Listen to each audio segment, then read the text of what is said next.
right. I hope that you guys can hear me and see me okay. I'm actually just recording this on my iPhone 13, so hopefully the video, it's in 4K and audio isn't too bad.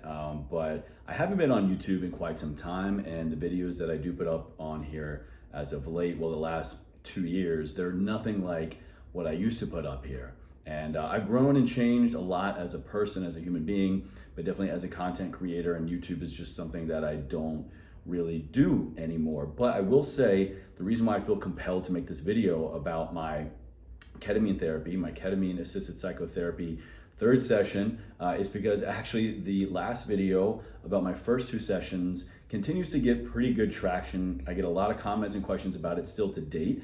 It's getting about 1,000 views a month incrementally since I put it up. And so for me, that kind of says, hey, there's a lot of interest about this topic. And I actually have gotten a lot of feedback from people that have personally gone on to try ketamine assisted psychotherapy themselves, whether with the same clinic that I use Field Trip Health, or another clinic that has CAP, ketamine assisted psychotherapy. I think my UPS guy might walk up here, so excuse me if I duck out. But basically, I want to kind of just paint a full picture.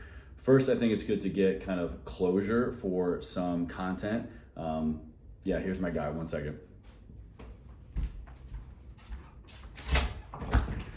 Hey, what's up, 1007? Yeah, thank you. Welcome.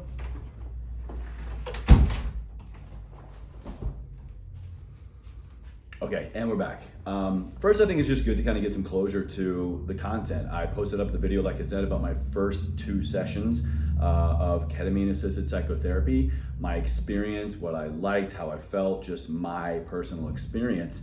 And so now I want to follow up with the third one. I have to date, as of, it's August 22nd, 2022, as I'm recording this, I have gone through 3 ketamine-assisted psychotherapy sessions at the same clinic. I have now undergone 3 at-home ketamine therapies. Totally different brand, different company. I'm halfway through that protocol right now, so stay tuned. I will definitely have a full review on that coming soon, because this third session was, I think, the most healing, the most profound for me personally, particularly in my pursuit of healing my PTSD through the death of my father.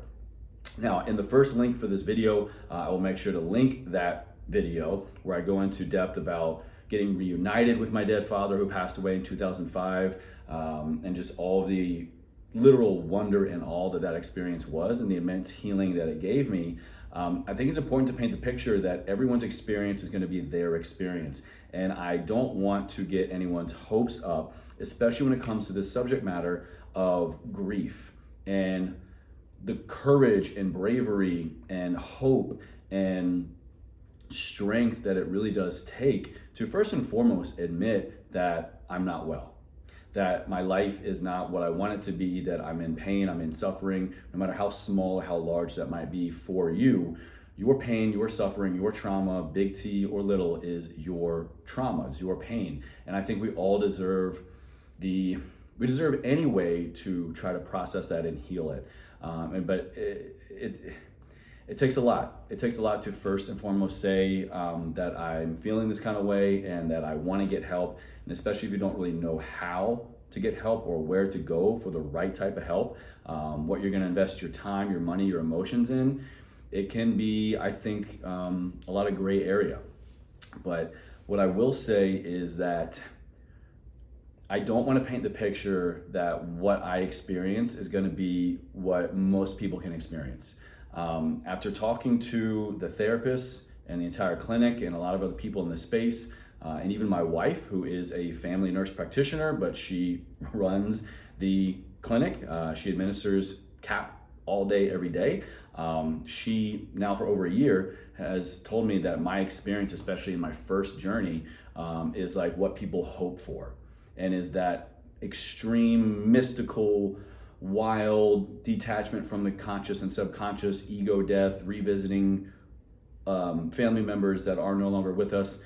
That kind of experience is like what we hope for, especially for people that are seeking this type of healing. And I don't want to paint the picture, like I said, of like you can experience that too. If unfortunately you have lost a loved one, or someone in your life has died or moved on, or you have your big T, little t trauma that you choose to go down this modality for healing, let me preface this by saying that ketamine is a federally legal drug. If any of you have gone under anesthesia, then you most likely have had ketamine, just a much higher dose.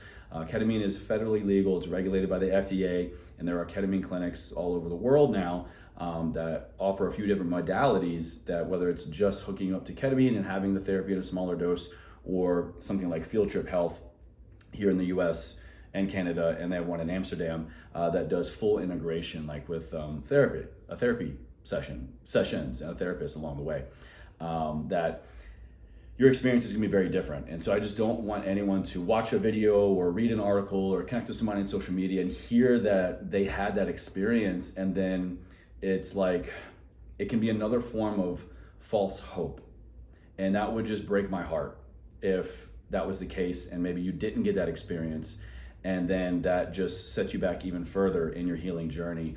But I'm here to tell you that it takes time, and a lot of these clinics do recommend, and some might even say we only do a protocol of X amount of sessions. And I can tell you that now, having gone through, I'm fully in 6 total ketamine sessions as a whole between CAP and at home.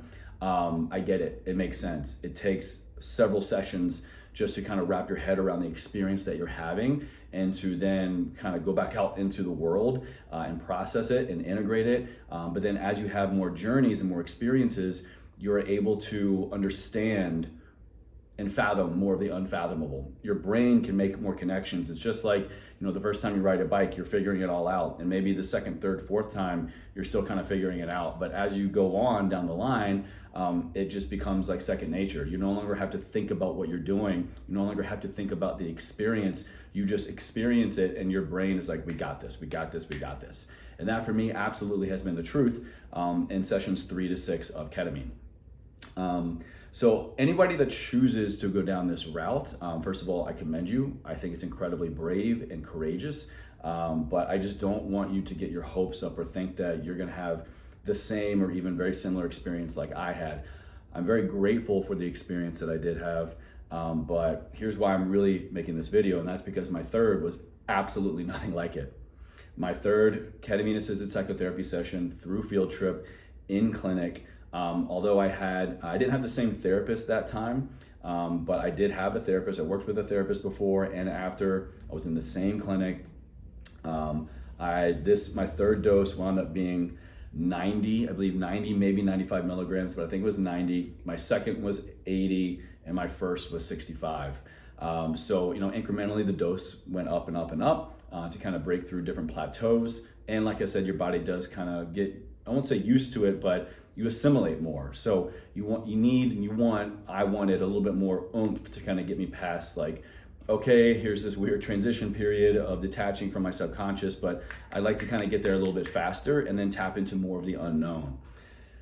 So in my third journey, it was nothing of the sort of the first 2. It was nothing like, flying through space and time. It was nothing like detaching from my body. It was nothing like that mystical experience. It was just honestly flat out freaking weird. I was in a lot of similar situations like I'd had in the first 2, but they were much more long scenarios. There were prolonged kind of experiences in just fractals and rooms and geometric shapes and designs, and kind of like hard, so wild and hard to kind of describe this stuff still. But basically I would kind of like go into a room, I would be somewhere, and would kind of just get fixated on that place or thing. Really the main chunk of my time that I remember pretty much damn near all of my experiences every time, was I really appreciate and I love ketamine-assisted therapy, but my favorite and most kind of healing and just personal, like, that's my jam, psychedelic tool is psilocybin.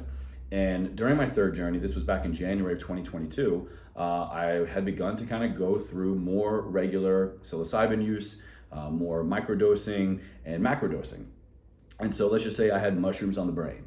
And I was in one room where it was nothing but just like this constant rebirth and growth and just like infinite in every direction of mushrooms. And I was just there chilling. I'm like, all right, am I a mushroom? Is this just is this like mushroom universe, the mushroom verse? And that was just kind of where I was chilling.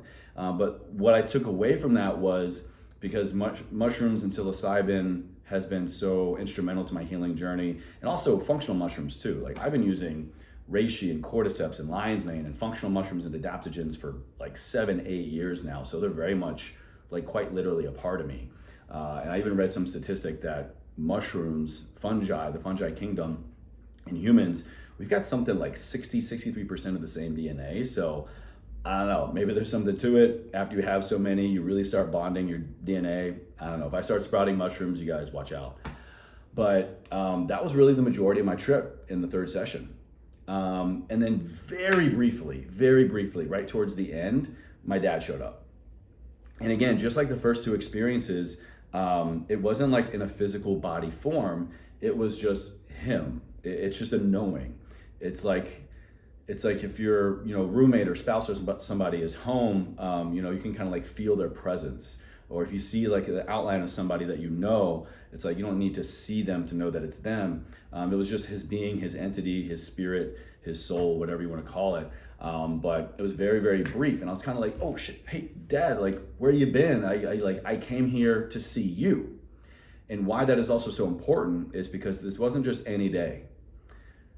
I went in for this third session on January 22nd, 2022, because that was the anniversary of my father's passing.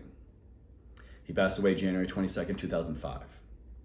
And this is where I think the human experience might get the better of us sometimes. We get very hopeful. We can attach meaning to things and call it faith, call it hope, call it naivete, call it blindness, whatever. I think there is something very powerful to it that propels us forward and can help give us that courage or take a step in anything in life, in any direction in life, but also when it comes to our mental and emotional healing.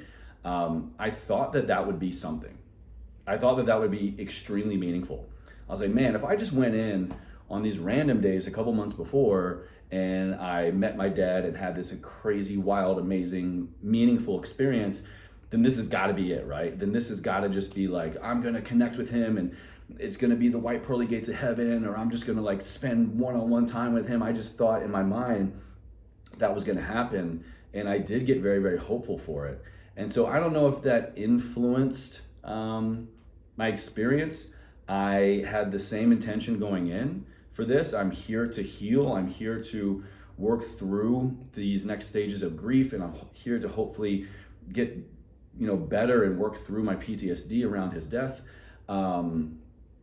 And it's kind of one of those things, like, even if you have the best intention going in for something, in my experience, and I think a lot of people in the psychedelic community would agree that it's all well and good, but when you're in that space, you are the passenger. You are very, very rarely, ever, if at all, the driver. And it's important to go with the flow and to just go where the driver takes you, and just kind of just go along for the ride. But I don't know. I don't know if that skewed my experience at all. I don't know if it's like I wanted it so bad and so therefore like I'm not going to get it. But I had a very, very fleeting experience with him to where he kind of just like, again, not the physical form, but he kind of just was like, yeah, man, like, hey, why are you here? Kind of thing. Like in only the way that my dad would say. I could hear it in his voice. I could hear his tonality, see the expression in his face, just kind of like, Chase, you gotta let me go.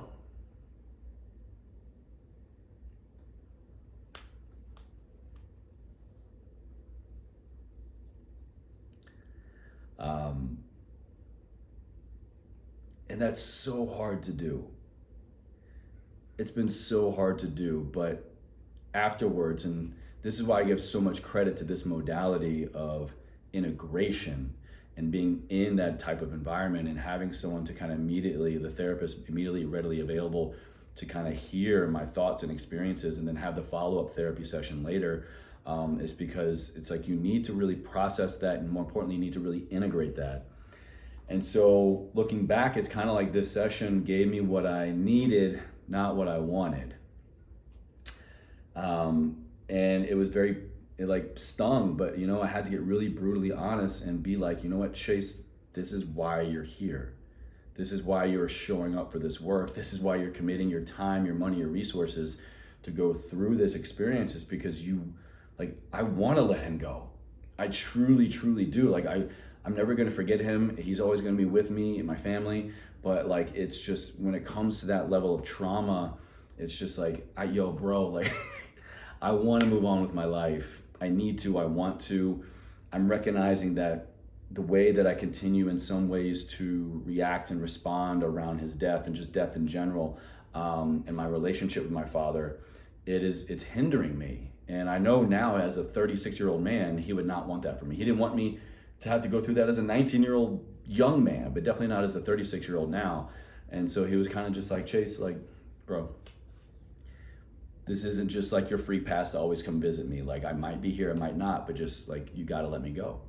And that's what I interpreted from that third journey. So I will do some follow-up videos all about my at-home experiences. They've been somewhat very similar, but in other ways very, very different. And like I said, now I've gone through 3 as of this video, which makes my 6th total ketamine experience. And I had one of the biggest breakthroughs of my entire life, and especially as it relates to the death of my father and my healing journey through all of this. And I can't wait to share it with you all. So I'll go ahead and wrap up the video here. If you all have any questions about my experience, I could definitely talk way, way, way longer about this stuff. I'd be happy to share again my experience. I'm not a mental health professional. I did go to school for a lot of health and wellness stuff. I have a master's in health promotion, a bachelor's in exercise science, and I've been a certified health coach since 2015. I live, work, eat, breathe in the wellness space. I'm a full-time podcaster in the health and wellness space. My show is called Ever Forward Radio, where I talk a lot about this stuff, about the physical, mental, emotional, spiritual aspects of life. But I'm not a professional. I'm definitely not a mental health professional. My wife is, she's a family nurse practitioner. She runs this clinic. She works in psychedelic medicine. And I would encourage you all, if you have any questions, first and foremost, you can gladly reach out to me, and I'll help you as much as I can and share more of my experience. I have no affiliation professionally. I'm not endorsed by whatsoever Field Trip Health. I've just had a phenomenal experience there, and it just so happens that my wife has been working there for the past year. I have paid for all of my services. I did, for the first 2, go through a special veterans program that they offer in small group, but it still was out of pocket. And so that's my full disclosure. I will link Field Trip down in the links below. They're all over the US. They got some in Canada, and like I said, one in Amsterdam. And that's been my experience. But thank you all so much for tuning in. If you choose this modality for your healing journey, then I'm so proud of you. I'm so happy. You're in for the ride of your life, and please just stick with it. It's a commitment in a lot of different ways, but the process works, and I really truly do love the integration model and psychotherapy model with ketamine assisted psychotherapy. So thank you guys for watching. If you're new to the channel, go ahead and subscribe. Thumbs up the video if you like this, and if you'd like me to continue reporting back on my not only healing journey, but the use of psychedelic medicines.